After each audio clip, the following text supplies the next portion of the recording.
Good evening. We have our AV up and running. Mike and Marilyn joining us shortly.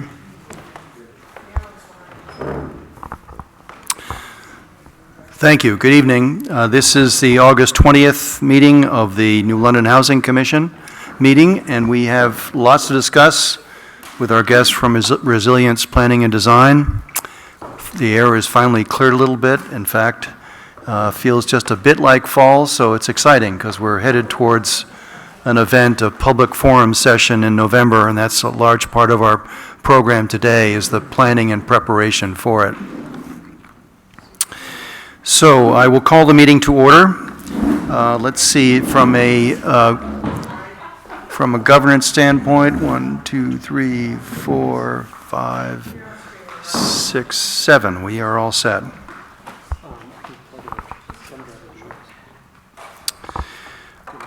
So our first item on the agenda is review and approval of the minutes. Does everybody have the minutes of June 11th? They were handed out at the last meeting, but we took a little bit more time to review them. Does anybody need a copy, or anybody? Has everybody read them? Everybody need the all set to vote? Motion to accept has been made. And seconded, thank you. I just have one adjustment, it's technical, but just so we're on our toes. The adjournment was moved and seconded by Ann Bedard, who's on her toes all the time, but I think it's inappropriate that she do both. But if I know my Robert's Rules of Order properly here. So I think with that technical change, why don't we do this? I'll accept a motion to approve them with that adjustment of fact, and that can be done, and then they can be made permanent. Moved and seconded. All in favor, say aye. Aye. Any opposed? Any abstentions? We're all set. Thank you. So I will turn it over to our friends at Resilience Planning and Design from the agenda, starting with the logo and the flyer. All right. Whoa, Adam's so quick. He's making it happen real time. All right. They're hacking their way into the mainframe. There we go. All right, Zach, do you want to go to the next slide? So what we wanted to do at the start of the meeting, rather than at the end of the meeting as all of our energy wanes, was just check in on outreach and engagement. So what I'm showing here up on the slide, I'll send an updated version out to Peter with the materials from tonight's meeting. And the date should actually read today's date. It should read August 20th, so I'll fix that. But we wanted to highlight the fact that we've been working on the first 5 items within the outreach and engagement plan. So we've provided some draft material to town staff, and at some point, Adam, maybe we should just meet with whoever's going to be assisting you with putting stuff up, and we can shorten the number of tasks we have to give you. So I'll coordinate with you tomorrow. But we provided some of the draft text. We have updated the logo, which will show. We've created a draft flyer, and Peter has helped us track down an original image that we can use. There you go. This is from the last meeting. I didn't see an updated version. So No, I hadn't sent it to you yet. I just printed it out from the last meeting. You probably have this. So it's the same one? Same thing, yeah. Okay. Yep, if you have it, great. Thank you. The feedback form we talked about last time is one of the things that will go up on the website.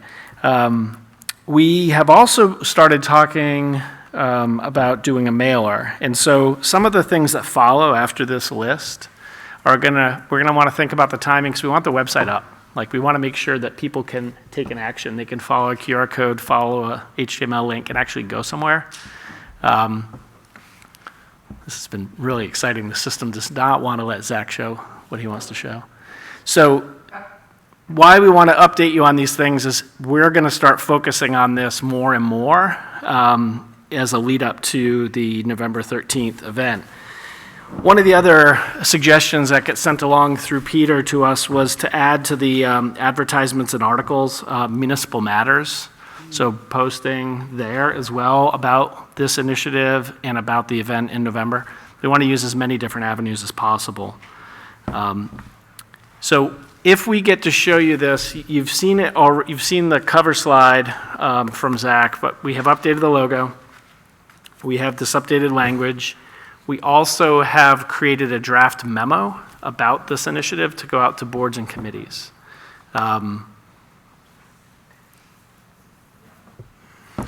Excuse me, Adam, did you make extra copies of that?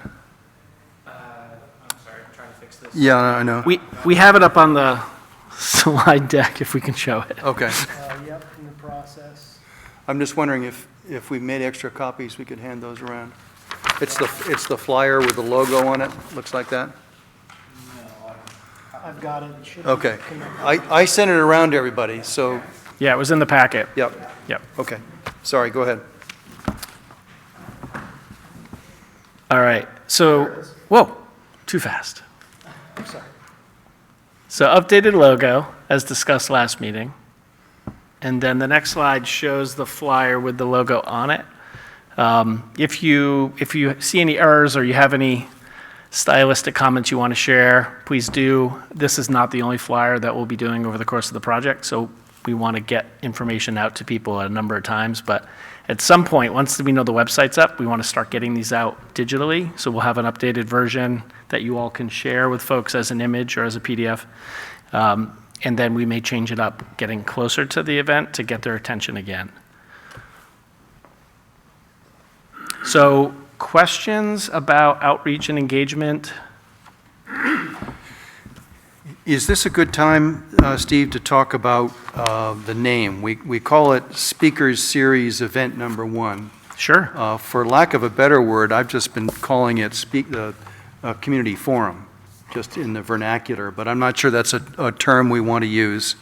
We can decide on that. And also, the who are we?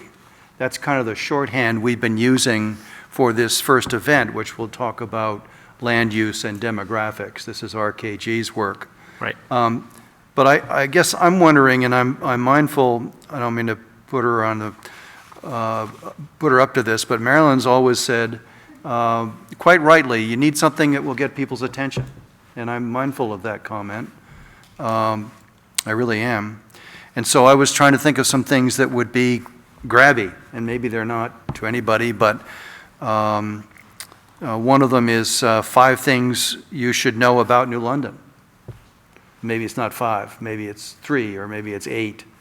Another one, that since this all relates to the growth, potential growth of New London, and we don't even know if it is growing, we could say, is New London growing? Let's come talk about it. Let's listen to the speaker series.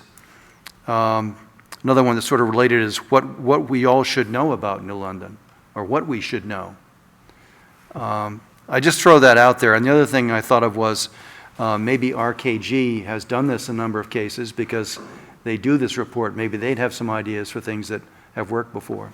Whatever, we're just going on what you've already told us in the past. Okay? A speaker series of 3 events with the 3 titles that we have in the outreach and engagement report. We can Yep. do whatever you want, but the sooner we can decide on it, the better, because it should be on the website. So when someone Yep. sees it's speaker series 1, 3 things to know about New London, they can see that it's building towards other topics. Those are my only thoughts. I'm okay. This is just one person's opinion, please. I'm fine with speaker series event number 1 because that explains that we're going to be doing a number of them. And this Right. is a kickoff. So, and even who are we is fine, but it's open discussion. But we should decide tonight. Okay, so I'll go first, but everybody else has to speak too. So if I were to read this and it says speaker series event number 1, I'd say, I'm not going to go to that, who knows what it's about. So I like the idea that we put a label to it, like something you just said, Peter. I was Not listening. No, I was listening. It was like the 3rd thing you said down. I know. About What learn. we should know about New London? Yes, yeah. About What do we know Five about things- London? You said 5 things or something. you That was should the know first about one. London. Again, this is just throwing out ideas. Yeah, 5 but- things you should know. This is you should know about New London. That's a little condescending. Well, because- no, but what I'm trying to get to, which I don't know how to say at this point, is we learned the last time about our types of buildings in our areas that are highly concentrated versus not highly concentrated. I think people would be interested to hear that kind of stuff, because I think that was too vague, what you told us. I think we need more detail about it, but I thought that was a great jumping off point of finding out where all of our preserved land is in an encapsulated introduction to who are we? What exists and where we are, Steve, that's what please. I'm trying to say. Peter, I'm looking at all these quantifiable items. Last time we were inundated with a lot of facts. So I'm sort of thinking what we're doing is we're on a search on something like facts about housing. And we're quantifying, the inventory, available lots. And so to me, it's really, we're presenting facts about housing in New London. Okay? I like that's very direct. Sorry. I like that's very direct. I worry about the number one in that if I see something as number one, I can say, oh, well, I'll skip that and I'll go to number two. It's just be the same thing later. So just a thought, maybe it's too much, it's probably a heavy lift to ask for something that we want to be able to text to people or send it as an electronic PDF, but at least for the website, maybe like a little wayfinding, like here's the first thing we're doing, and then grayed out, here's the next thing and the third thing, so that it's clear to people that there's going to be a progression, things build on each other, rather than it's just 3 iterations of the same thing. So just a thought. Also, who are we? While it makes sense if you have context for what we've been talking about, it's, I think, very nebulous to anyone who doesn't have that context. So I like that, I sort of, whether it's precisely those words or something that's just very direct, what are we going to talk about? And that facts about housing or something to that effect, I think, has a nice pithy ring to it. Maybe it's something as simple as, of course, I think I just lost it, but New London's housing today, what's the future going to look like, or something like that? Is that what we're really trying to talk about? Or what can... Maybe New London housing facts today. Yeah. I think we start And with, remember, this is the Start with catch today. line, and then you can always add something after that in smaller print, if you will. Like, we'll be talking about demographics and land use, et cetera, but it's the catch line we're trying to come up with. So you're suggesting, Today and in the future. I don't want to go to the future, we don't know. We don't? or, Well, what we have determines the future, so, right? yeah, I think that's sort of implied. Or maybe New London, well, I don't know. What about, did you know, so New London housing, did you know, ... question mark. So you're basically setting out a framework of things that people might not know. It's kind of the reverse of saying 5 facts you should know.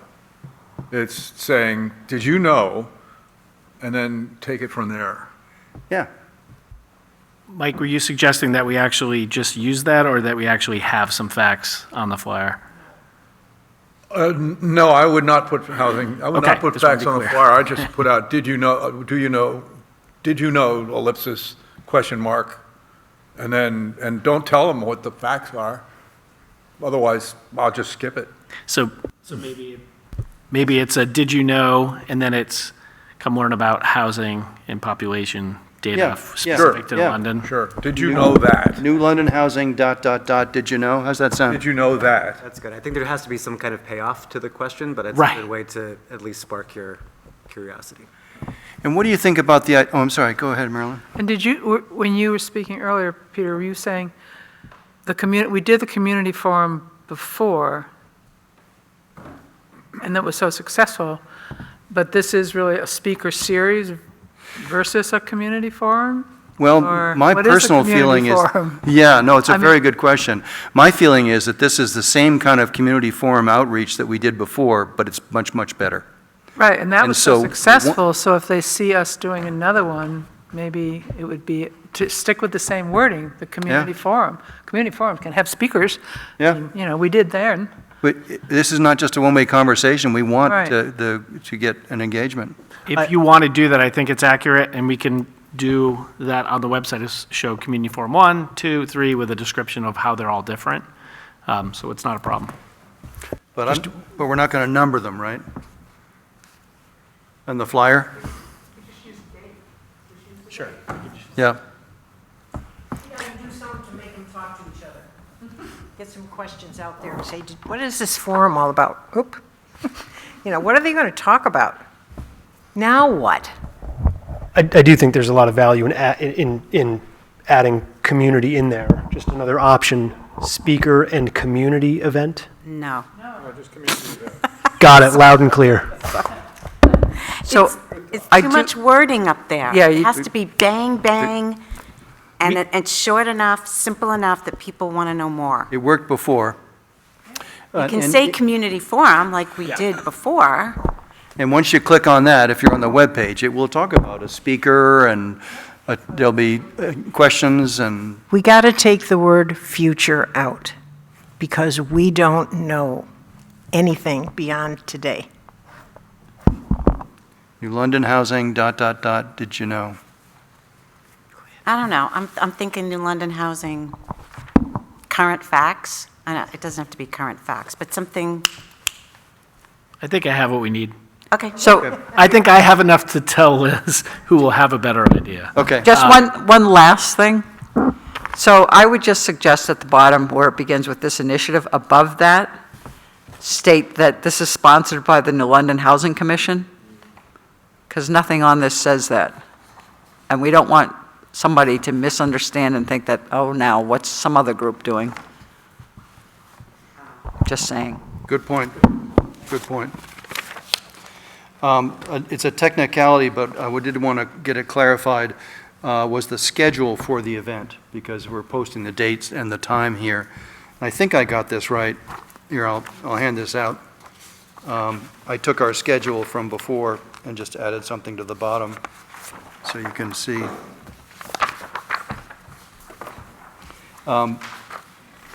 My notes weren't very clear, I'm sorry, I couldn't read my own handwriting. But we talked about doors opening at, say, 5:30. This is a draft. Doors opening 5:30, program about an hour and a half. Is that what RKG needs? And then Q&A for 30 minutes, and so we'd close at 8 o'clock. Is that? Yeah, it's similar to what I have. I have to look back at my notes here from last time. I think I heard from people they didn't want it to see it go 2 hours. It seems like people wanted to keep it a little shorter. So I would say doors could open at 5:30, but maybe we just advertise it starts at 6. Okay. Maybe don't put the end time on it and try to do it about an hour and leave time to engage with people when they first come in informally and then maybe more formally before they leave, if that seems fair. The question is, we are going to have some sort of refreshments and, something to munch on. That's part of the draw and part of the hospitality that we'll be offering and encouraging people to relax and talk. Do you want to we're going to say something about that, right? Refreshments provided, and do we want to suggest that there will be some time before the program to grab a refreshment, or just leave I it? think we can. This is just the first flyer. So right now, we just want them to put it in the calendar. Okay. And I think we can roll out a second one with additional detail. So 'Cause I six, think just your say we want to get their attention again. We need new information to share, and I think what you're suggesting is good, but it might make it a little busy right now to have it so it could be sent around electronically and just get their attention. Okay, so 6 to 8 on the flyer. Okay. Is that what it sounds like? Or 6 o'clock. Just say 6 o'clock. 6 o'clock? Yeah. Can we also put it on video, YouTube, because it's starting to get dark and most of New London doesn't go out after a certain hour? I think that's. Just saying. I'm sorry, I didn't understand that. Can you say that again? Or is it going to be recorded? Yeah. That's what I'm suggesting, that we record it. Oh, yes. I think what will likely happen is. I mean, it doesn't need to be the, live, but just Right, I record think it. it'll be the same, like YCN or Okay. whoever it is that comes to the selectmen's. Peter and I will be meeting with Willa Okay. potentially this week to Yep. figure those logistics.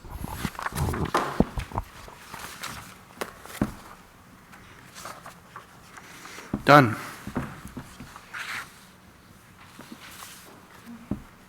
So the only other thing I wanted to mention, I think related to outreach and engagement, is that we've started to have some emails going around about doing a mailer. So similar to some of the other things that are here on your outreach and engagement plan, we don't want to do a direct mailer to residents and property owners until the website's up, until the flyer's out. Like, we want to make sure things are getting out there.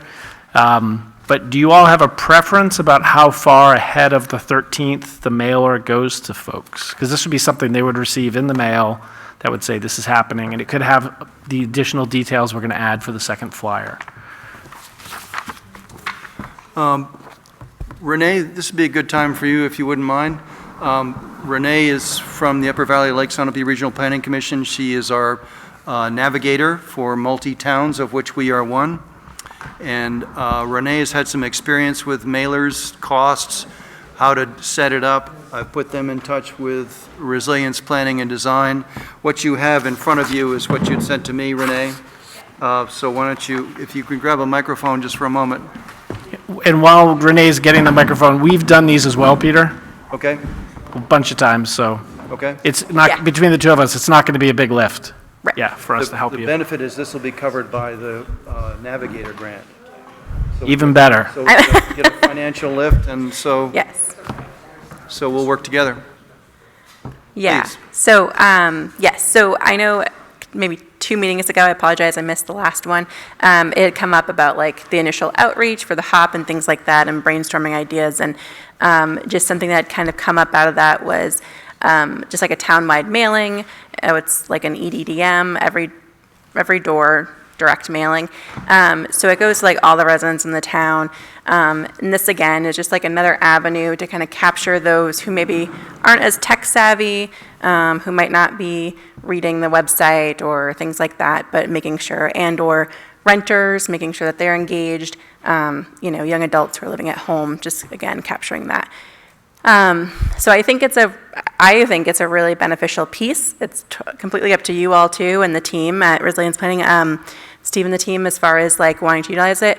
I offered, and part of the Navigator is outreach component, and so there are funds there to help with the lift financially to pay for that.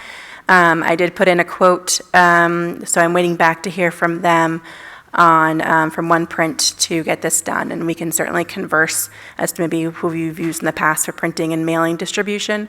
But I have that in. I'm hopeful to hear back hopefully tomorrow is their goal, so we can talk more about it.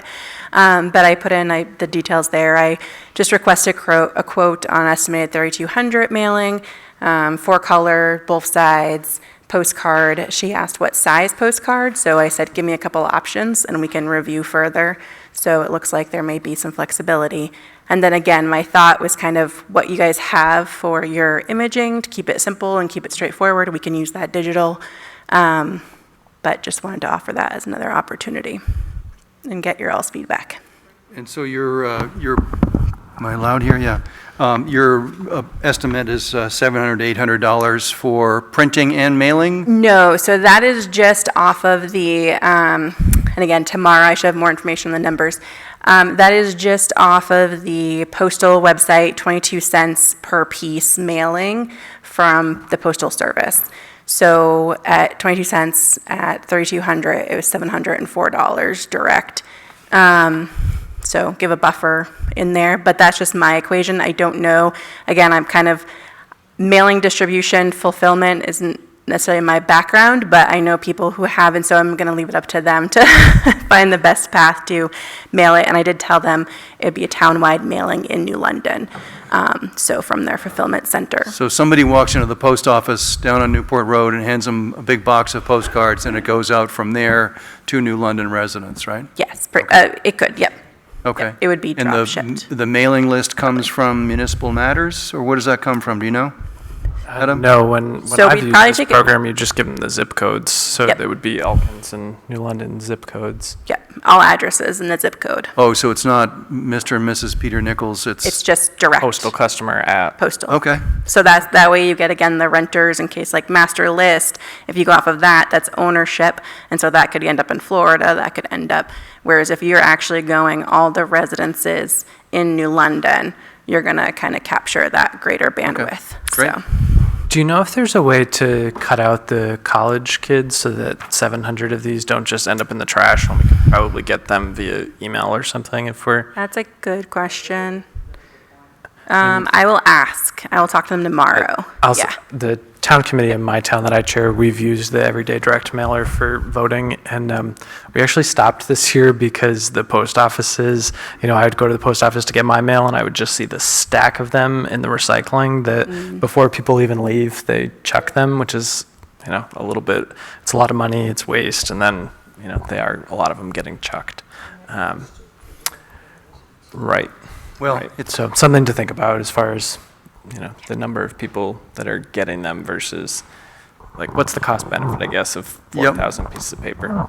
well, that being said, I would understand certainly that college students aren't that interested in housing, but certainly the professional staff at the college would be. And so they're probably pretty well informed, but if you can pair out the students, that might be worthwhile. There's only 2,300 housing units in town too, so I don't know.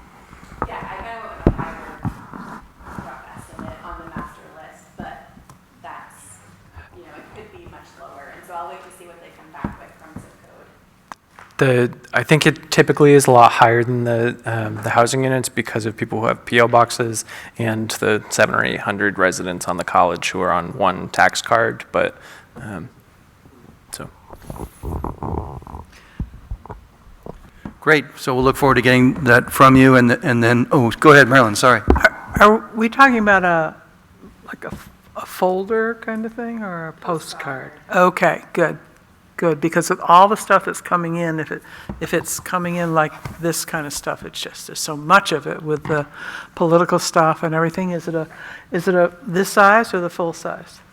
That's the question I think they asked us, which size. They're going to give us a quote for both, so we can. And there are numbers, obviously, we use numbers of those postcard places because we send out postcards all the time, so, that's all they do, is they do it by zip code or within, a radius of whatever, but if you just gave them the zip code, they'd do the whole thing and tell them what you want. I don't know what it costs, but it's the same kind of thing. Yeah, I think postcards are the best.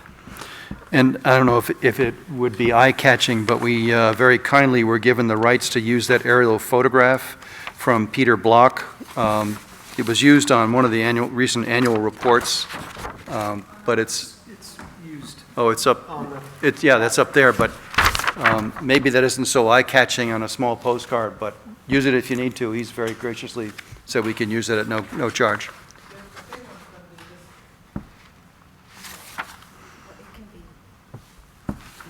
Okay.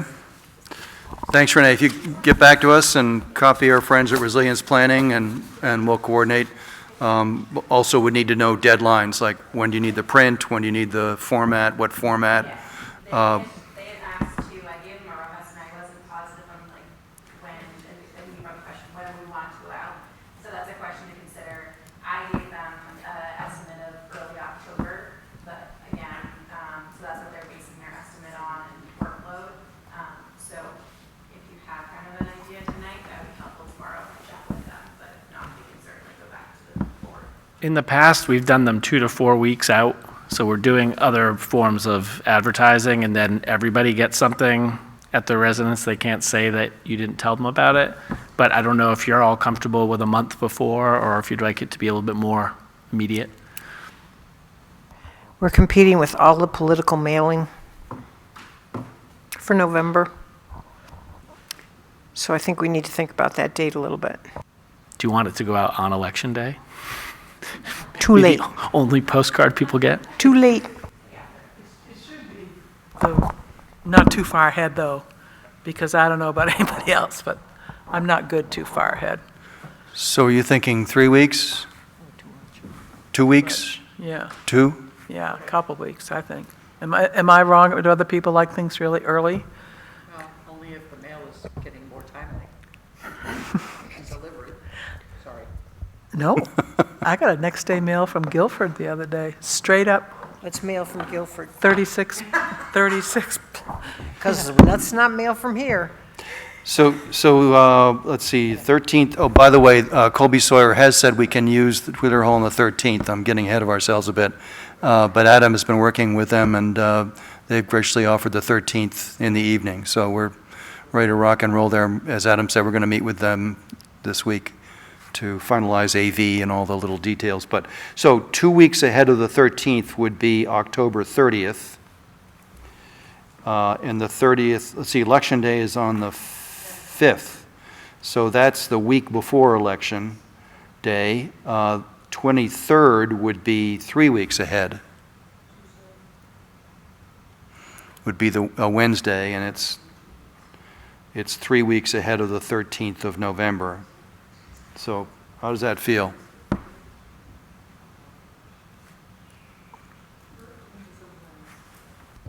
Gives us plenty of time.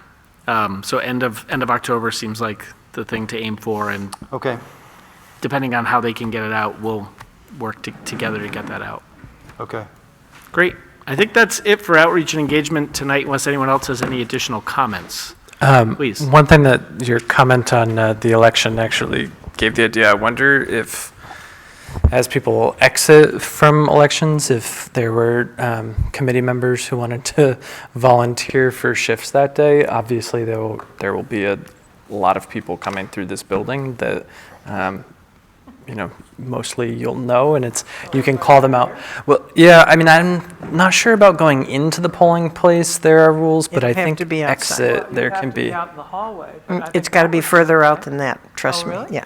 Yeah, but This is a federal election. it's one thing we could talk to Will about and Michael to see if there's a spot that, people maybe getting a personal invitation from, a committee member they know that happens to be sort of, running them down on the street to invite them. Or you can do what they do in the city and slap the notice on the windshield of their cars. I'm kidding. Even just a sandwich board as they, where do you actually exit to vote? Do you go back out this way or do you? Go back out. Okay, One-way street. yep. I think the requirement is it has to be on the corner and nothing closer, right? Yeah. If you're willing to do it, you have a couple meetings to think about it, but if you're willing to do it, we'll print up a banner for you with your logo. So you have something that people, what's this about? And then you could say, come on. We have such strong sign permit issues. We're the government, so we don't have to comply. But I'll talk to Will tomorrow and see what the regs are as far as using the polling place, and then we can go from there. Great.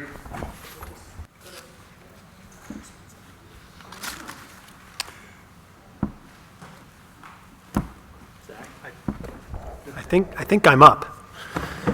I'll do my best here. I'm not in my normal position. I'm on the left side of the room today. So before we get into some of the new material, there were a lot of numbers and details thrown out last week. I just want to touch on a few things that we learned from the last meeting. So, we looked at some numbers for properties that are within the shoreline protection, the 250-foot shoreline protection area. And so, let me do this. About 89% of the lots in that shoreline zone are single-family classified. The average size of those homes is 3,200 square feet, which is 47 and 62% larger than the national and state averages. A quick look at the properties outside of that 250-foot zone. The average size of those properties was just under 3,000 square feet, again, larger than the national and state averages. I did add Bradford, the town of Bradford, into those conservation numbers, so you can see Bradford up at the top there, which brings the average percent land conserved down to 24%. New London is 22% of the land conserved. which is pretty darn close to that average. You can see in the middle there, Springfield has 41%. That's really high. So I would say of the surrounding, I'm hearing from Maryland, there's a really big forest there. So my takeaway here is New London is about average for amount conserved. And that does not include sheets of water. And we have a lot of water. That's correct. We've removed water from the equation, so that's land acreage conserved. Yep. We looked at individual zones and the single-family lots in those zones. So in the R1 district, the average size of the home is 2,600 square feet, which is, again, significantly larger, 23 and 35% larger than the national and state average. We looked at the R2 district, the average size of homes there, single-family homes is just under 3,000 square feet, again, larger than the national and state average. The ARR zone, 3,300 average size square footage, again, significantly larger than the national and state averages. Those are just the three residential districts. I didn't feel it was necessary to go into the other ones. Across all the zones, the average size of the single-family square footage is just under 3,000 square feet, and again, larger than the national and state averages. A few takeaways from the Regional Housing Needs Assessment, New London's population over... I'm sorry, can we just stop there for a second? Yep. So I'm thinking about what's the takeaway about the average size of houses. We've proved unequivocally that we have larger housing units in this town. Does that tell us anything about what zoning or what we might do or what we might consider or what other municipalities have done to deal with this issue? I mean, what have we learned from this data? I think it starts to tell us a lot. We don't want to get too far ahead of ourselves this early in the project, but when you look at the fact that you're primarily single-family homes and they're primarily larger single-family homes, what Zach's going to share that he shared last time is that we know the trend is smaller and smaller households, and we know with the cost of these homes in smaller households, there are going to be fewer and fewer people who can afford to buy them. And it's going to be an older demographic that can afford to buy them and will choose to live in them. And so that paints a really different picture of the population over time. And so could they be broken up into smaller units that are condos or rentals? Sure. Are there other strategies? Most likely. You're not the only community in New Hampshire that's going to be faced with this, and you're looking at it ahead of time, which is good. Yeah, so those are just a few observations, but... Got it. I'd love to set the table. I didn't mean to get ahead of ourselves, but we're pounding this issue with great clarity, so thank you.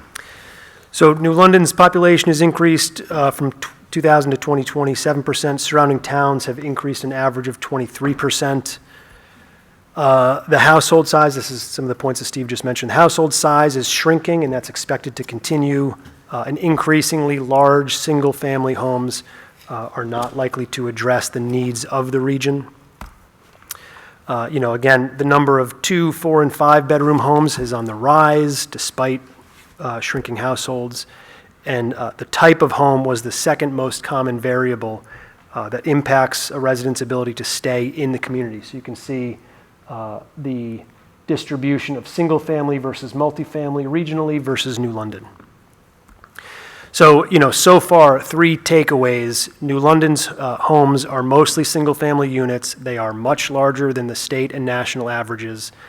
And while household sizes are shrinking, it's clear that from the needs assessment that single-family homes are no longer exclusively addressing the housing needs of the region. So the goal of today's meeting, given that sort of focus on those housing-specific items, one of the goals I was looking to accomplish today is to look at amount of potentially developable residential land. And so there's a question at the bottom there. Is New London limited by the amount of potentially developable residential land? So this is going to look familiar. We've got our lots. We removed the shoreline protection, conserved land, and HOAs, so we're left with 1,700 lots. It's about 2/3 of the lots in town remain. There's some animation here that's not going to work because of our little technical issues. So what we're going to do now is take those developable, potentially developable lots that you've seen and overlay it and intersect them with the zoning districts and see the potentially developable lots in each zone. So I'm first going to look across the entire town, and then we'll look at the three most predominantly residential districts. So we've got our 1,700 lots across the town. Hey, Zach, do you want to mention that this is the handout that they have, if they Oh, need yeah. to look at that? Yeah, all of this is on that handout. Again, I'm only looking at the three most residential districts here, but all of the districts, aside from institutional, are on that handout. It's a lot of numbers. So 82% of the remaining lots are single-family. 81% of those potentially developable lots contain a structure on them. So 19% do not have a structure.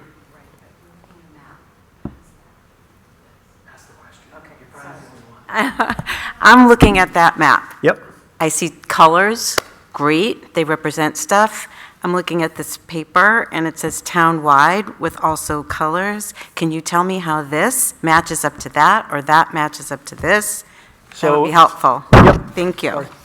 So all of the numbers on the screen right here correspond to the, I think technically it would be the, I'll say the first primary column on the page. At the top it says town-wide.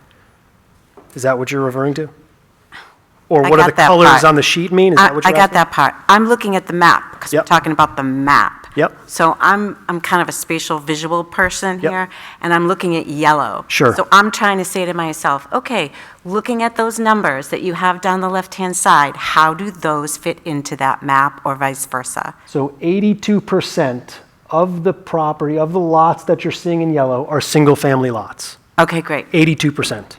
Thank you. And so the next numbers here, But the map isn't changing. the map is staying as it is. It's Okay. staying, I'm just showing you different numbers, different Okay. facts. The map just changed because he just pulled all the shoreline out, all the conservation out. Okay. So what's left is what's left. Okay. Yeah. So the number of potentially developable lots that have a structure, 81% of those lots have a structure, which means 19% have no structure.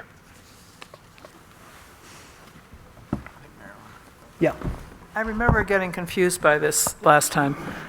If you say to me a potentially developable lot, I think of it as nothing on it, because that makes it potentially developable. And then you just said that what percentage of them have Yep. got? Yeah, So a lot can also be subdivided and continue to be developed. okay, I remember I got confused again Yep. last time, but. So there are 19, say that one more time? Correct. Correct. And that's why we end up looking at minimum lot requirements, which we'll get to. Yep. So 81% of the lots on the map that we're looking at, the yellow lots contain some sort of structure. So about 20% do not. If we look at the single-family lots, remember there are 82% of the lots on the map are single-family. Of those single-family lots, 86% contain a structure. So 86% of the single-family lots on the map contain some structure. The average size of those structures is just under 3,000 square feet. The average price of those single-family homes is $373,000. Just note that this is as of November 2020, so that likely does not contain or incorporate the rising prices we've seen over the past couple of years. The average age of those single-family homes is 1963. Did you take those market values from the assessor's data? Yes. Weren't we using something like 2023? I was a little surprised that they weren't the most recent, and I needed to talk to you about this, the most recent dates I was seeing were 2020. Oh, That's really? something That's, from the assessing data. say again, I'm sorry, Marilyn? The assessment cards are all updated, so why wouldn't he be able So to is get that from information? Granite, or, so that's what, when our assessors downloaded the file for you? Okay, we'll have to follow We'll up have with to- them yeah. because they have better data. That's kind of old data, and there's been such a jump from 2020. That's correct. Yep. Yeah, Steve? A quick question on the R1 and R2 districts. 34 potential developable lots. Steve, could we pause? It's going to be the next slide. Oh. Just so I can get it up on the screen so everyone can see Perfect. before the question? Okay, Perfect. Can I ask a question first? sure. Why have you chosen to use average as opposed to median, which tends to be more useful in data It's a great question. The program has average, it does not have median. Ah, So it would be yep. another step of exporting and creating the median, so, yeah. Yep. I think, to your point, though, Yep, no, I think to Nancy's point, so what you're seeing over these meetings, you're getting like a deep look inside this. We obviously can't do this on November 13th, right? We have to give like a short, here's what we learned, but we want people to see how the sausage is being made, so to speak. So for the big takeaway numbers, we can do that. Because I think, Yep. okay. I would just would be very surprised if we didn't see a big jump in the average value of a home in New London. yep. Maryland has updated us occasionally on what the current sale prices are, and they're astounding. And the state is also putting out numbers for average. In fact, just the other day they did it. Did anybody watch that webinar this morning? Or, yeah, 11 o'clock, there's a webinar the state did. They said 530,000 was the average value of a house, New Hampshire-wide. That And- means Coos County and, RKG's data, we're not spending a lot of time looking at that because that's part of what they're looking at. They're going to have real estate numbers. great. Yep. So Steve, here comes your question. So if we just quickly look at the R1, we've got 230 potentially developable lots. 82% of those are single-family. 85% contain a structure. Of the single-family lots, 86% contain a structure. 2,600 square feet is the average square footage. At the bottom here, excuse me, number of conforming lots based on the minimum lot requirements. So the minimum lot requirement for a density is 10,000 square feet. 94% of those lots meet that minimum lot requirement. If we look at the number of lots that can be subdivided, so we have to have a minimum of 20,000 square foot size to be subdivided into two 10,000 square foot lots. 155 of those can be subdivided further. So Steve, is this now the point for your question? Yeah, I don't know if you can make this correlation, but is it safe to assume that those R1 lots are all in the water precinct? That might be a question for Adam. So I shut it off. I believe so. We could overlay on the assessing map the two. There are a couple of spots in R1 that don't have water or sewer, and then their zoning is treated essentially the same as R2, but it's very limited. So I guess what I'm trying to connect, if these are developable, but if they don't have water, then they become undevelopable, which then adds some ammunition to go to the water precinct and say, hey, we do need another source of water. We need you to develop more water for us, because there's 219 or whatever, over 200 lots that right now, because of the issues with the water precinct, cannot be developed. I mean, it's an assumption, it's a subjective comment, but I think there's a lot of sort of meat to that. Yep. Just going to say too that the other piece, and I know we mentioned this last time, is that this doesn't take into account lot frontage. So there are other variables that may whittle that number down further. Unfortunately, we just don't have that information in a layer that's easily queried. Yeah, I did, you'll see in a minute, I did look at wetlands, because wetlands is a pretty simple one to pull out, but frontage is a bit more challenging. So if it's developable,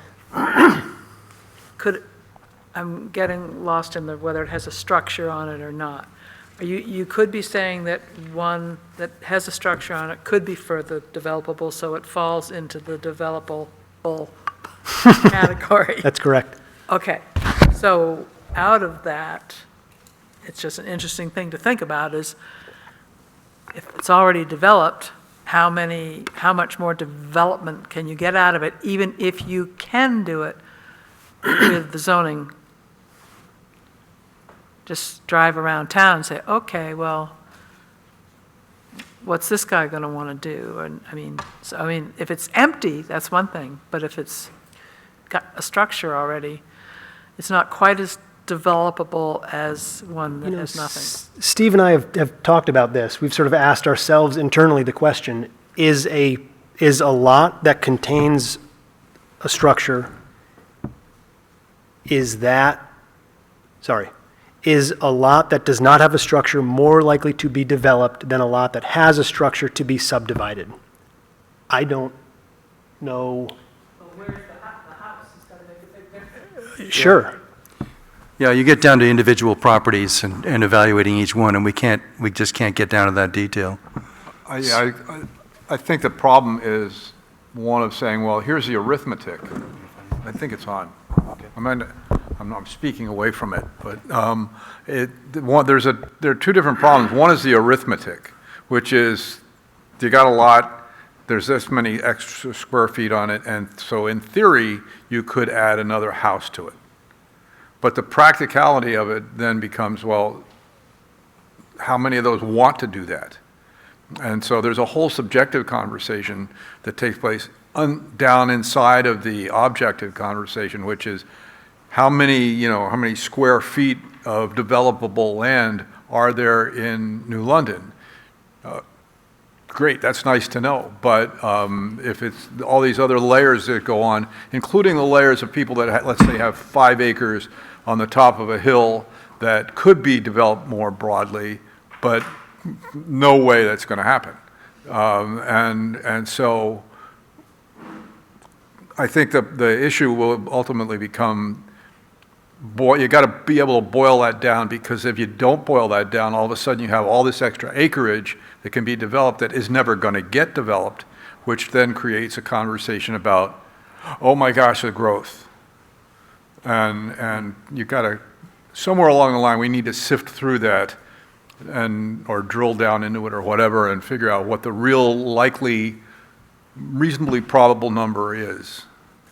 And when you think about people hearing these numbers at a meeting, and they leave the meeting and they say, well, New London's got whatever the number is of developable land, and then the discussion comes, well, there's a house on there, and you're not going to cut the house. And so it's going to be a little bit deceptive. It's the math versus the reality, I think.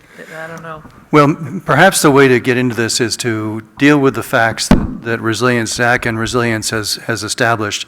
And then when you roll out a fact, you say, now keep in mind the following, that we don't know if somebody has a house that's in the middle of the location where the properties would be divided. We don't know if each property has the frontage it needs. We don't know. So that's sort of a caveat when you roll a number out that's very sensitive, such as developable parcels. And also, it can be developable simply with the whole ADU concept. No, exactly. So I think where this conversation is going is super helpful, and I think the way you just summarized it, Peter, is what we want to do on the 13th. We don't want to get into getting hung up on numbers, because what we want to know is the order of magnitude. Is there a development potential in a given area, or is there not? And what we're seeing is there is. This is under existing rules. This is with no change in rules. So change in rules could mean something even different. And back to what Mike said, there's no guarantee that people will want to do it, or that the economics will work out. Like, there's a lot of things that may come into play. But if you were to choose that this particular zone was a place where you wanted to see certain types of units and you wanted to entertain zoning changes, at least you'd know it could be a worthwhile exercise. It's not for 2 lots per se. So I think the way we roll this out is very helpful. The way you're reacting to the information is very helpful because it will stop us from getting into a level of detail that's problematic and less engaging on the 13th.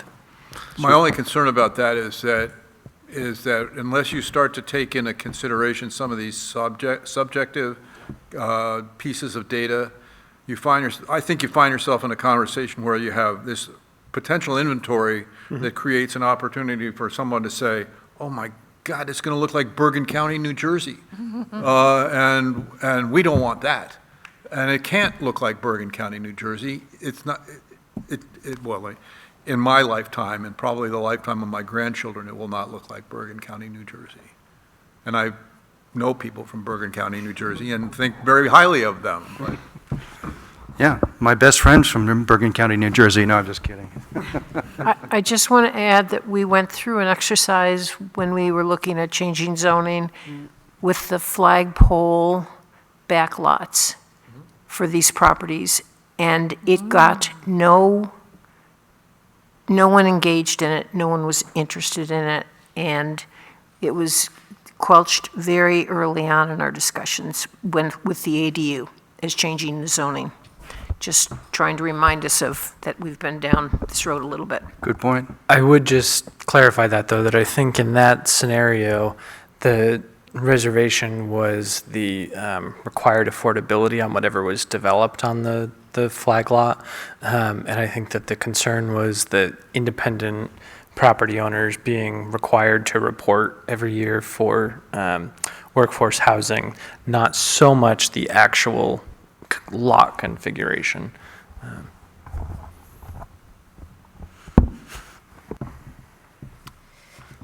You're on a roll, Zach. Sorry to slow you down, but No- this no is problem. good stuff.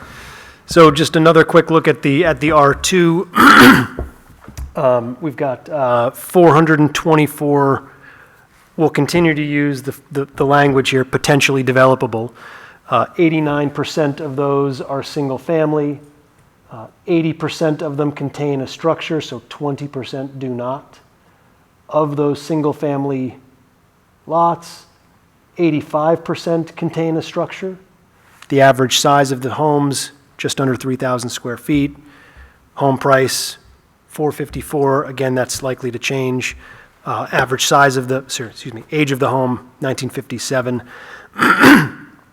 Number of lots that conform to the minimum lot requirement of 2 acres is 51%, so a much smaller percentage than the R1. And of those that do conform, about half could continue to be subdivided further. The ARR zone, we've got 857 potentially developable lots. 89% are single family. 81% contain a structure, so again, about 20% do not. Of those single family lots, 87% contain a structure. The size of the home is listed there. Looking at the bottom again, the number of conforming lots, only about a third of those conform to the 4-acre minimum. Of those, 120 could still be subdivided further with that 8-acre minimum. So I only ran through those 3, the R1, R2, and the ARR districts, because those are the most predominantly residential districts. But on the sheet, the others are listed. We did talk about, or the question was asked last time, about wetlands and steep slopes, some of these other constraints. Steep slopes is a bit more challenging. It just takes more time to parse all that information out. But I did run through wetlands. If I remove the wetlands from the acreages, you can see on the bottom here, number of conforming lots. There were originally 219 lots that conformed. Once I remove the wetland acreages, I'm left with 218. So only 1 lot was pulled out. And all that's showing to me is that wetlands in that district do not play a significant role. At the R2 district, we started with 216 that meet the minimum lot. When I pull out the wetland acreage, that number drops only by 8 lots. So 208 are now conforming. So again, wetlands do not seem to be playing a significant role. At the ARR district, we had 280 conforming. That drops down to 268. So only 12 lots are non-conforming as a result of wetlands. The remaining 3 districts on the sheet had no change. So ultimately, wetlands do not play a significant factor. That's a really interesting fact. Thank you. That's a really important fact, because we have a lot of people, I'm sure there are people on this commission who would agree. We have people in town who are very concerned about wetlands and the building on it, and how it's sort of policed, if you will, or not. So that would be like one of those important things for people to know about at a meeting that we're going to have in November. Good. And I think it's just important to remember in this that the conserved land was taken out at the beginning. A lot of the wetlands Yes. fall on properties that are already conserved in some capacity. Yeah, good point. That's a really good point to touch on, yeah. Making that distinction, that Yep. those two things together will, I think, help provide appropriate information. Good, good. And related to that, Zach, in those other 3 zones that we didn't just share up there, I'm guessing they tend to be larger lots as well? They So are- having a wetland's not going to stop They them are, from- that's exactly okay. right. In the forest and conservation zones, those lots are much larger. So, 3 acres here and there of wetlands, 8 acres isn't going to play a significant role on those larger lots either. That's a good point. We will be looking at steep slopes next time, in the next phase. We're also going to be looking at other factors to consider, conservation priorities, wildlife priorities, habitat corridors. So we're going to start looking at that in phase 2. Can I just add one more thing about the not wetlands, because they're not wetlands, but I feel like because in New London, we're hilly, we're not always steep sloped, but we're hilly, and that causes water to run down the hills. And they're not necessarily identified as wetlands at all. They're just not on the maps. But they do make it challenging sometimes to find a place to put a septic system, even though it's not steep slopes and it's not wetlands. I literally have a 6-acre piece that we've been having that problem with. No wetlands on it, no, we talked about it. And it's not alone. And they have to work with diverting the water, the runoff and all that kind of thing, but it's harder. That runs the cost up, though. Eventually, it's achievable, right, right. And also controls the size of the septic, right? Also controls the size of the septic, that maybe a 2-bedroom septic is doable, but a 5 or 6 bedroom might not be. A lot that you thought might be subdividable turns out to be, well, you could get a second lot on there, but boy, that septic's probably going to be pretty expensive. Right, Yeah. right. Thinking back to that question we posed, is New London limited?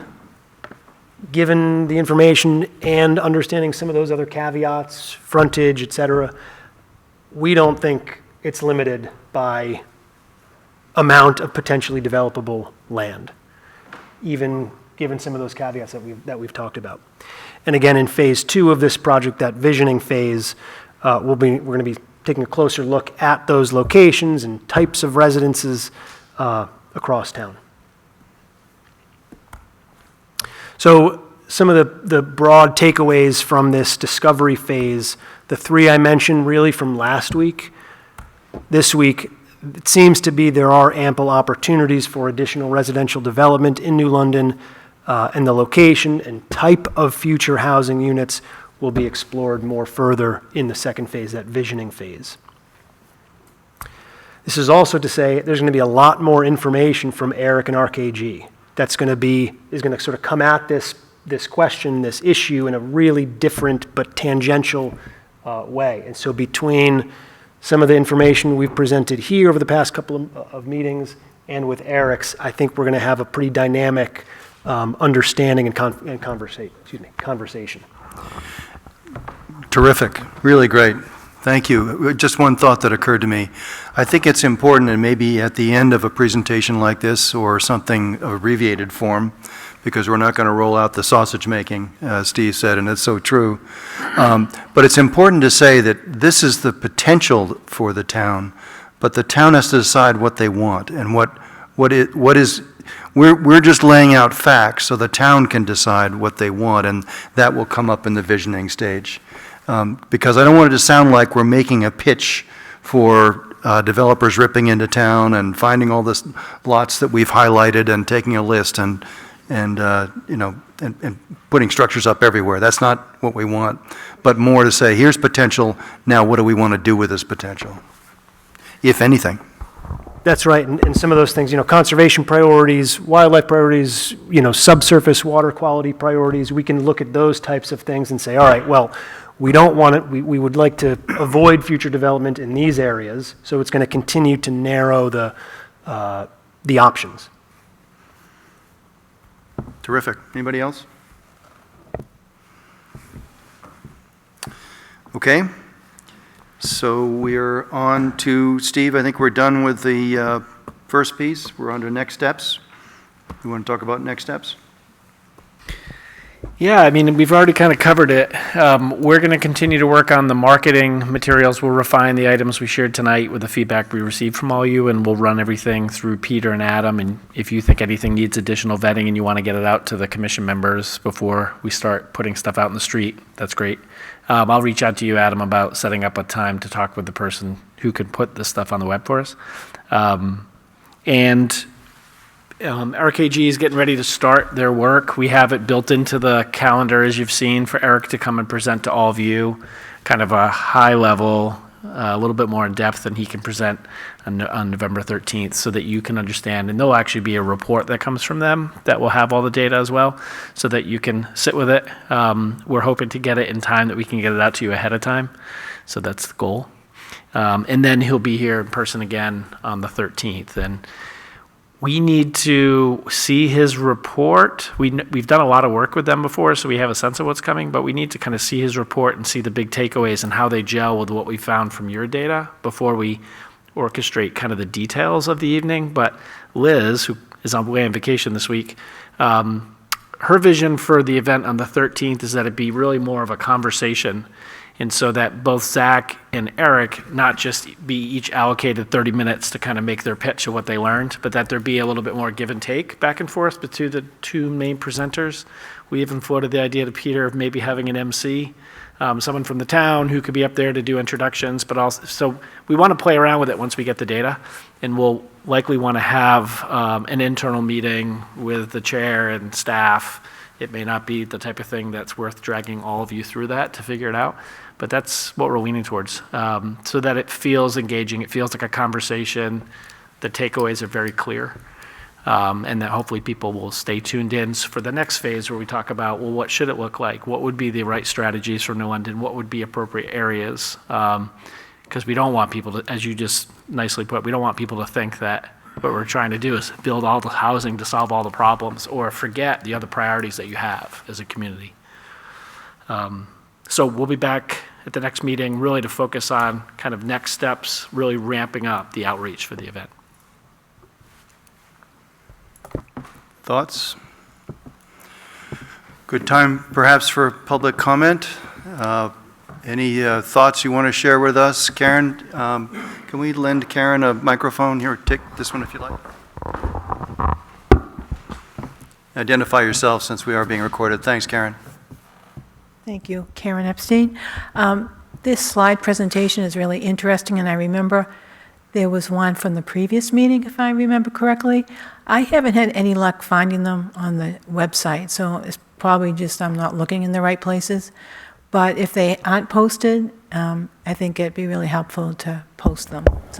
So once we're able to meet and get the project page up and running, all of this okay. stuff will go on that page. Okay, so that's Stay tuned, still in pending. work in progress. Got it. Yeah, the GIS work that Zach has been doing is sort of a work in progress, and I debated trying to put something up there that was partially baked, and now it's just about there, so we can get it up on the webpage for sure. I don't want people to jump to conclusions with some partially baked data, but Got it. I do want to be transparent, absolutely, and that's why we're here. That's what our study's all about, is to get these facts out there. Thank you. Yeah. At the very least, Karen, the video links are on. I know it's not super easy to see from but I certainly don't want it to go up until we've updated the actual housing costs, average single-family home price. Yeah. Okay. Any other thoughts, comments? Thank you for attending. It's really helpful. So then I guess we'll talk about subsequent meetings. September 11th is on your, if you look at your agenda, that meeting on September 11th is in the Kearsarge Professional Development Center. Just to remind everybody, that's not here. It's at the KPDC Hall. October 23rd then will be the last meeting before the November 13th Community Forum. We may slip another one in there because if we need to do some additional planning or subcommittees or what have you, we may slip another one in there, but this is what we have now. And there is a date of November 20th. It's an alternate for the community forum. You can scratch that because it's going to be on the 13th. We've been told we have the space. So not November 20th. It doesn't snow. So, Peter, did you skip the current housing updates on purpose? I was going to go back to that. Oh, okay. Yep. Sorry. Also, I think all members of the public who are attending were at the meeting at 2:15 today, except Renee. So let me try to encapsulate what's been happening in short form. The DES division of water supply, I guess is the best way to describe it,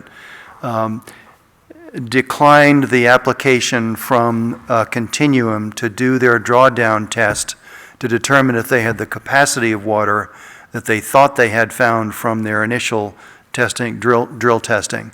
And the reason is that there is a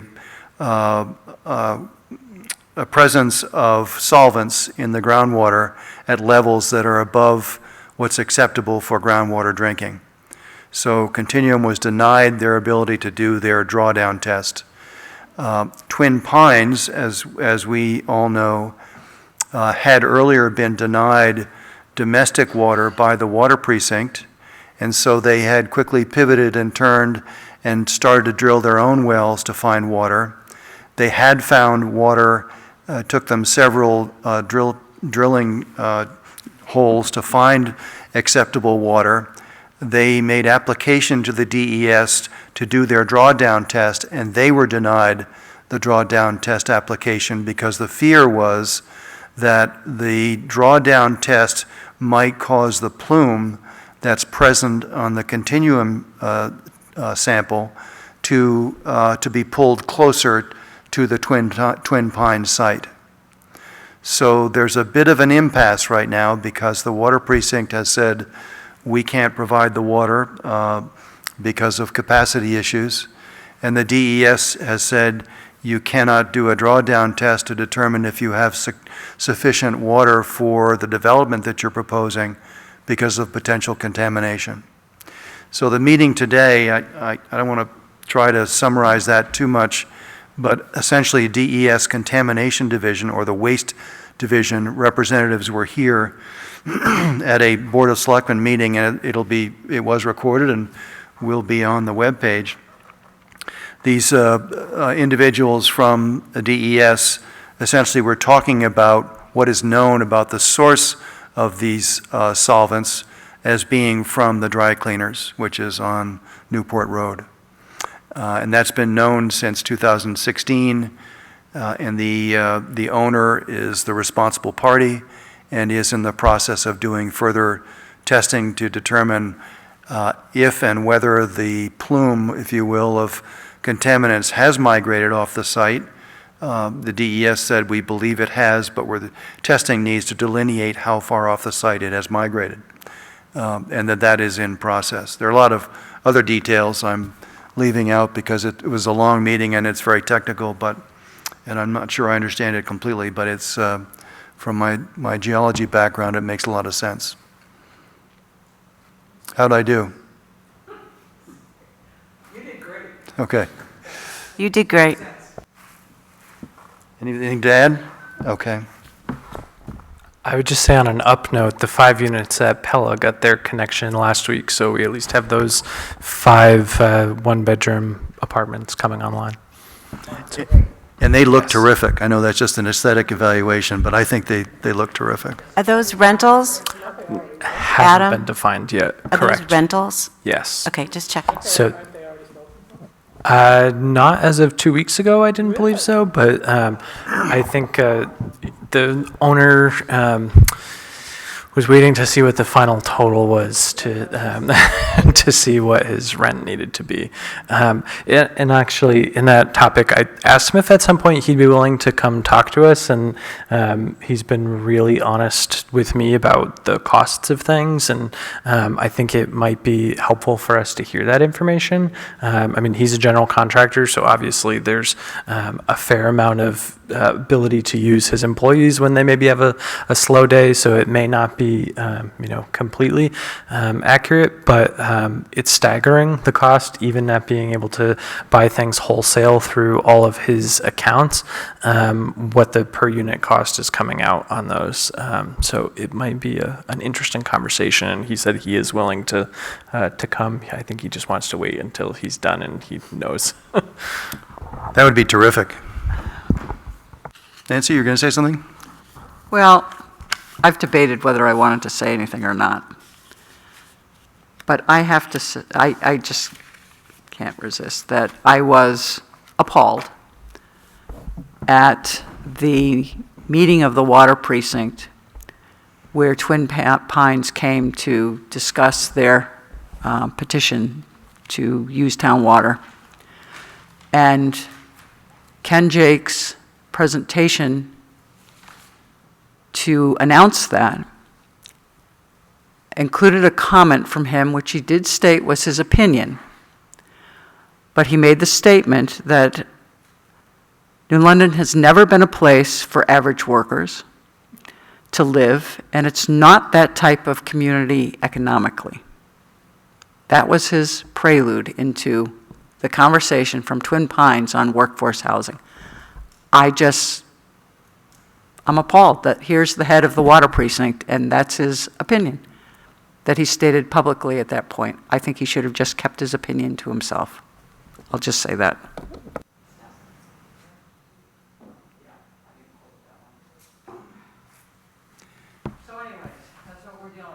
Does that mean that that colors decisions that he can make? No, I don't know what you're laughing at me? I don't know. No. I don't know, is that like, is his position such that he can have his own opinion and make a decision the way he wants versus anybody? Well, the precinct has has board members, and they vote on issues, and there was a vote at that meeting, and one of the commissioners declined, recused himself, and the remaining commissioners voted against the request from Twin Pines for domestic water connection. Total of 3, 1 gone, 2 votes. Right. Karen, yes, please.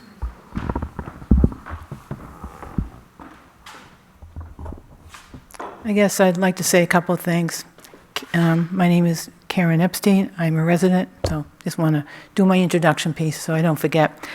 I was at the meeting, and I would just encourage everyone to take a deep breath, really. And I would encourage everyone to go to the end of the recording. The chairman, as he was closing the meeting, and this is all according to my recollection, so that's why I encourage people to play the recording, hear for yourself. He said things along the lines to that the precinct would be very willing to accommodate these needs, if they had the capacity. And he invited the housing, he used the word authority, et cetera, but we know it's a housing commission, to approach the town to to go to the precinct and see how the town can help the precinct to pay to generate more water. There was a lot of, I thought as a spectator, not being informed on geology or water, just being obviously a citizen. It was a very healthy discussion. I give a lot of credit to Twin Pines. They pressed their case very strongly and very thoroughly and professionally. And I thought the commissioners, the precinct responded accordingly, as well as their engineer. I'd also encourage people to go on the website of the London Springfield Water Precinct and the correspondence that relates to their response to the most recent letter that I'm aware of, the August 8th letter from DES, is linked. And it's a very careful and thorough explanation. I mean, for lay people like myself, there's a real lot that you're trying to keep straight and keep track of. So I thought the meeting, it was phrased that obviously it was going to disappoint a lot of people, and I get that. But I do think that we have to understand the facts and that what was being proposed, that reopened the conversation in many ways, this August 8th letter from DES, were suggestions and recommendations that were answered by the precinct and the engineers. They recognized there were some good suggestions, some already in play, and some take time and money, and there were no certainties. So toward the end of the meeting, they went back to what was their responsibilities as commissioners of the precinct. And from what I heard, they made their decision accordingly. So I invite all, I think Steve had asked the question about going to the precinct for more water for houses that are in the precinct, to play that at the end and really hear the invitation there. And that's what I have to say. Thank you. Thank you, Karen. I was also at the meeting. There are a couple things that come to mind. If I'm not mistaken, Mr. Jakes also dismissed the recommendations that the DES was making in their letter and in their private meeting that they'd had with them as not being viable. And they also said the DES was recommending that they decline the application. So I don't disagree with the request for support. The challenge I have with this commission, I've been asked to lead at least for the year, is that if somebody comes to us and said, we'd like you to consider going to the town to support something we'd like to do, we need some information. And I can't do the homework for the water precinct. we can't hire their engineer to come forward and say, well, this is the best site, or we've looked at 4 different sites and here they are in priority, and this one is going to cost this much money. We'd like to ask for your support. I would be happy to bring that to this commission. But I can't do the engineering study. I can't do the viability study. And I do recognize that this is a chapter that has been written, and there's more to play out because we all need housing. I'm going to jump in right now, just a minute, Karen. I'm a long-term resident of this town. This town was built on the back of working people. I was offended by what Mr. Jakes had to say because we all worked very hard to get where we are today, the majority of people who still live here. What has occurred is exactly what we're hearing, is the market has gone absolutely crazy, probably most likely because of the water we have here in town, ironically. And I don't know how we're going to remedy that we continue to let this be a working town, because that's what we need to be. We need to help support the hospital up in Lebanon. We need to support our own hospital. We need to support the ski areas. We need to support the communities surrounding us. We've always done that. We need to continue doing that.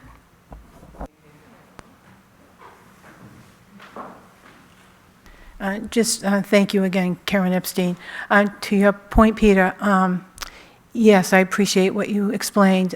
You always do such a great job at that, and I really appreciate that. I think the other aspect that that was addressed at this at the September 12th precinct discussion was in terms of the cost and the ability of the precinct to pay. And that's how, you know, when you go to the end of the tape, you can see, you can hear that. And that was a theme throughout, that it wasn't just a question of, you know, the site. They have to explore, they have to fund it, and the representative from Underwood Engineer was there, that he explained how expensive this whole process is. The chair of the precinct pointed out that their budget is about $650,000 a year. They have a $5 million project underway here. So I just think I felt there was a spirit of cooperation. That's what I picked up at those, particularly at the closing remarks there, that this is an opportunity for the town to say what can they do to help with the financial piece of it. And so thanks again for allowing me to say that. Great. Rich, yes, please. We're about out of time, so if you would, please. Thank you. Rich Epstein, resident. I guess I just want to maybe add to what my wife has been saying, and I'll point out that what Ken Jakes suggested, which was referencing, he said that maybe a year ago. You could hear at least in the recording on December 14th, 2023. So when we look at why we haven't moved forward, we have to look in the mirror. I'm sorry, I didn't understand that point. Can you clarify that a bit? In 2023, December, what happened? December 14th, and this, I think Ken was sitting right around this part, and gave that, I don't know, like a 45-minute presentation on the situation with water, which was the same. You know, everything he said now, the other day, he said on December 14th in this room. The Board of Selectmen meeting. Right. And he said then that he was open to working with the town to figure out how to get larger sources of water for the type of... Right. I can't speak for the selectmen, but I understand your point. It's recorded, so you could go... I was there at the meeting. Okay. Yeah. So, you know, and I am a little, you know, I'm trying to figure out how to carefully say this. So, I mean, I was at, I'm not sure if anybody here was also outside the water precinct on the 5th, because, you know, and somebody said something to me, obviously a supporter of Twin Pines, that something very crude about the water precinct that too crude to say here. I think we really need to start not looking at them as the enemy and working at figuring out how we can work with them. Thank you very much. Do you have any questions on any questions on my comments? No, thank you. Renee, just quickly. Thank you. I'll try to keep it really brief. So, a couple of things. I still have to catch up on some of the video, so I won't speak to the meeting itself, but it sounds like collaboration is what's being kind of brought about in both sides, so I hope that can happen. To the kind of workforce overall comment and tone, I mean, I guess I just want to be reminded, this just came up today. I know someone who applied for a job, and again, it's entry level, but it's at Bar Harbor Bank. Not this branch per se, so it could be slightly different, but a neighboring branch. In the starting pay, anyone have a guess for customer service representative? What's that? Oh, what'd you say, Amy? 22? Okay, anyone else? Customer service representative, your bank teller, the person you see when you walk in. Anyone else? What the starting pay for Bar Harbor might be? Okay. Well, and again, not this branch, and so I understand different branches can be slightly different. $15 an hour. So, right? No, I know. And again, not this town specific, but I think it's noted, because I know this come up before, and I mentioned about employer survey as far as wages go, and this kind of being a component in the conversation, because again, to speak to like who is here and things like that. So, maybe it is something that in the next couple months I'll try to really pin down a little bit more as far as local employer wages. I know we touched on it before with the RHNA, but just a thought and to kind of keep in retrospect as to like, again, the entry level and or the workers who are serving us. And I also think you need to bring into that what the benefits are they're giving them, because health insurance is cutting into a lot of this rate per hour. Great. Any other comments? I'll entertain a motion to adjourn. Second? Seconded. All in favor, aye.